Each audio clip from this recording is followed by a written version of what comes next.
परिपथ में क्या करना है, I1 I2 धारा क्या करनी है आपको ज्ञात करनी है। चलिए बोर्ड पर देखिए यहाँ पर ये परिपथ कैसा है, एक व्हीटस्टोन सेतु परिपथ है। बोर्ड देखो जी, यहाँ K1 कुंजी लगा हुआ है, K2 कुंजी लगा हुआ है और यहाँ 4 प्रतिरोध संतुलित अवस्था में है भी। देख लीजिएगा 2/4 और 3/6 करोगे तो दोनों का अनुपात क्या आएगा, 1/2 का। इसका मतलब यह व्हीटस्टोन सेतु परिपथ है। अब इस परिपथ में I1 I2 धारा निकालनी है तो हमको I1 I2 धारा निकालने से पहले इस परिपथ में क्या निकालना पड़ेगा, कुल धारा निकालना पड़ेगा। सेल कितने वोल्ट का है, 6 वोल्ट का है और जो बाह्य प्रतिरोध है वो 0.4 ओम का है। तो आप पहले क्या करेंगे, ये जो दोनों प्रतिरोध दिए गए हैं 2 ओम और 4 ओम का, इसका क्या निकालेंगे, पहले तुल्य प्रतिरोध निकालेंगे। किस क्रम में, श्रेणी क्रम में। तो 2 ओम और 4 ओम का तुल्य प्रतिरोध, क्योंकि किस क्रम में है, यह श्रेणी क्रम में है ना, तो तुल्य प्रतिरोध कैसे निकालोगे इन दोनों का। मान लेंगे तुल्य प्रतिरोध क्या है, R5, R1 R2 R3 R4 है। इन दोनों जोड़े क्या मिलेगा, 2 + 4 = कितने ओम का, 6 ओम का। इसी प्रकार ये जो 3 और 6 दिया है इसे भी श्रेणी क्रम में जोड़ेंगे तो 3 ओम व 6 ओम के प्रतिरोध का क्या निकालेंगे, तुल्य प्रतिरोध। तुल्य प्रतिरोध क्या होगा, R6 हो जाएगा। श्रेणी क्रम में जोड़ना है 3 और 2 को ना, 3 और 6 को, कितना मिलेगा, 9 ओम का प्रतिरोध मिलेगा। अब इन दोनों को जोड़ा तो कितने ओम का प्रतिरोध मिला, 6 ओम का। इन दोनों जोड़े तो 9 ओम का। यहाँ आएगा एक नया प्रतिरोध और यहाँ भी एक नया प्रतिरोध। तो इन दोनों नए प्रतिरोध किस क्रम में जोड़ेंगे, लास्ट में समांतर क्रम में। तब क्या लिखेंगे, ए व सी के बीच क्या, तुल्य प्रतिरोध। किस क्रम में जोड़ेंगे जी, समांतर क्रम में। समांतर क्रम में कैसे जोड़ते हैं, उल्टा करके।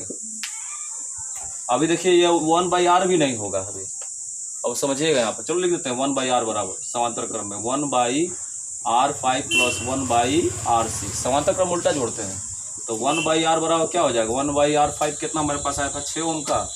अब 1/r6 = 9 ओम का। 1/r = 3 और 6 कैल्शियम कितना हो जाएगा जी, 18। 6 3 18, 3 एकम 3, 9 दूना 18, तो 2 एकम 2, तो 1/r बराबर या 3 2 कितना हो जाएगा, 5/18। उल्टा कर देना r का मान निकालने के लिए, तो क्या हो जाएगा 18/5।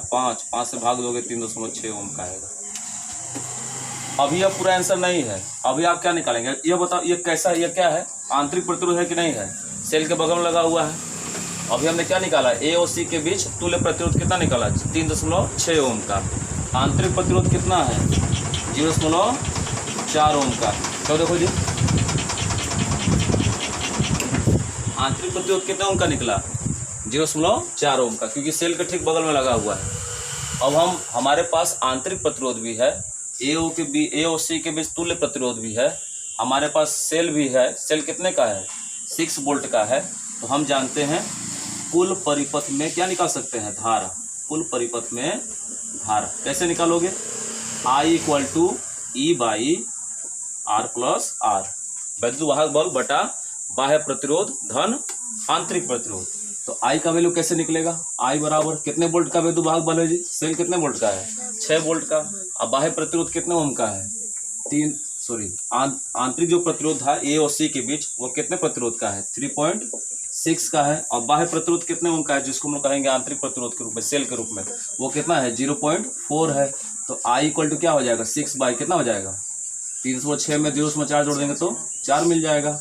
I बराबर ये 2 बार में या 3 बार में, तो 3/2 बराबर कितना मिला, 1.5 एम्पियर क्या मिली आपको, धारा मिली।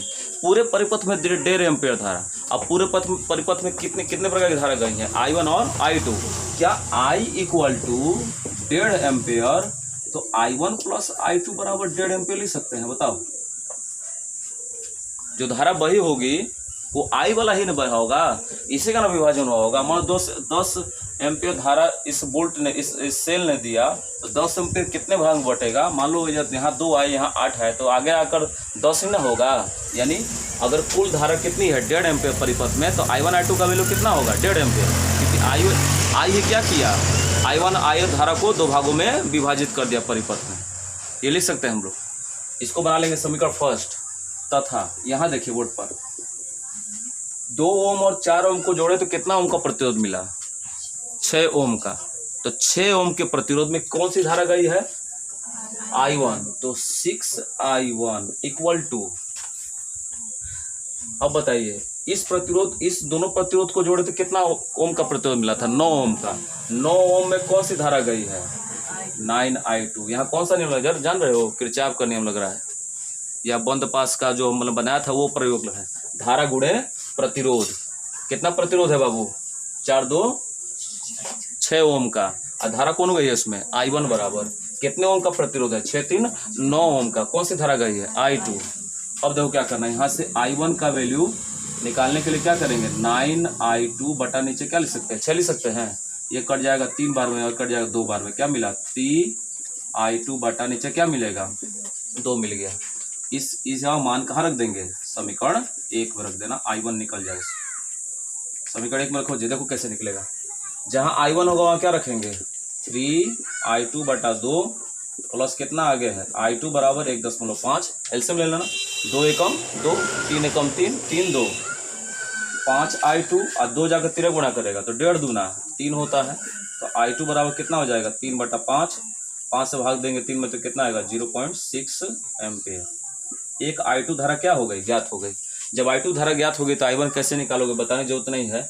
I2 का वैल्यू निकालने के लिए इसमें I1 का वैल्यू निकालने के लिए I2 का मान क्या करेंगे? I1 में रख देंगे समीकरण 1 में। अब यह मान कहाँ रख देंगे? इसको मान लेंगे समीकरण क्या है? सेकंड है। यह मान कहाँ रख देंगे? समीकरण सेकंड में। चलो समीकरण सेकंड क्या है जी? I1 बराबर 3I2 बटा नीचे कितना है? 2 है। तो I1 बराबर 3 इंटू I2 कितना है?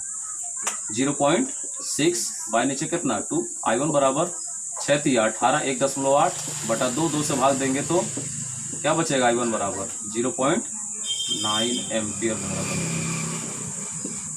बस निकल जाएगा आसान से।